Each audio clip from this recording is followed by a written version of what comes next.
the geometric and the fluid have to exist together for me. Often when I will do like the initial phase, which is the pour and the watery, the messy, and then when that dries, you know, I have people say, oh, that's great just on its own, don't do anything.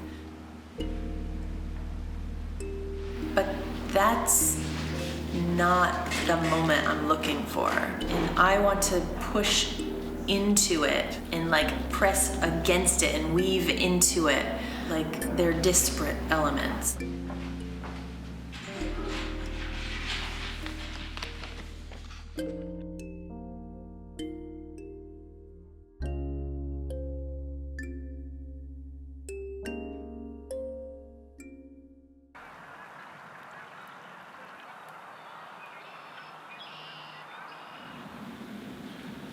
You know, kind of my process is I kind of like make it to scale and just keep sketching out ideas until I find something that I like.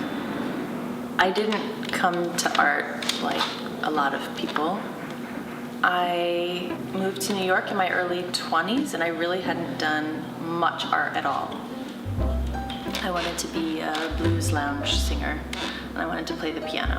And I found the New School in New York, and I took a class on color and I took a class on painting, and that was really kind of my first introduction. In my early 20s, painting saved me. You know, it was a mode of expression that I needed. And so now, you know, sometimes I'll be stressed out and I'll be like, oh, I just need to go draw some lines. This line that shows up in a lot of my work goes back to like the drawings in the margins of my notebooks over the last 20 years. And, you know, I thought, this is Kim's line. When I've had people over the years, like professors say, you know, think about why you're adding that in, or be able to stand behind its meaning and relevance. And I am not trying to represent anything. I'm not trying to take a concept and illustrate it. I think ultimately what I'm doing is like, I'm capturing sensations. I like all of the dripping and the imperfection, and that's life. I don't want to do something that's like pristine and perfect.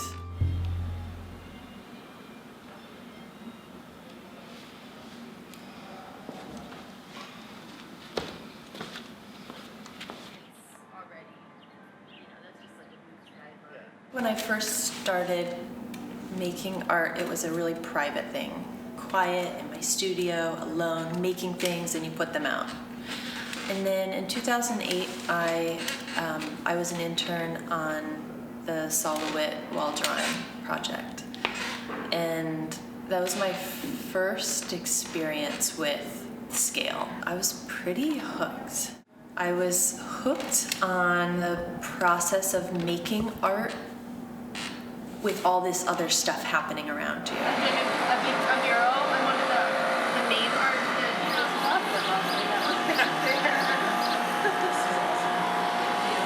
Like you had to deal with the person that wanted to talk to you for 45 minutes and you still needed to keep painting. You had to like deal with the process of it was looking like shit and everyone was seeing it in that process. All art goes through that, but when you're just in your studio, no one sees that part of the process.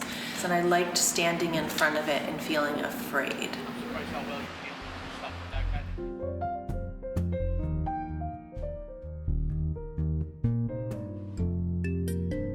I've heard from a number of people over the years, oh, I've drawn something like that.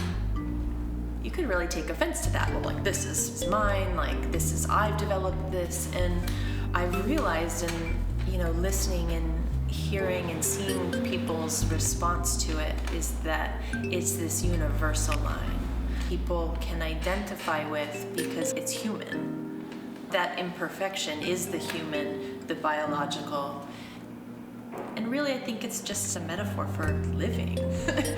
Like the things that make all of us unique and interesting that bump up against something maybe we're projecting, or just the chaos of living. We're all trying to figure out how to have balance and harmony in the world. So I think of that when I'm painting, trying to create that.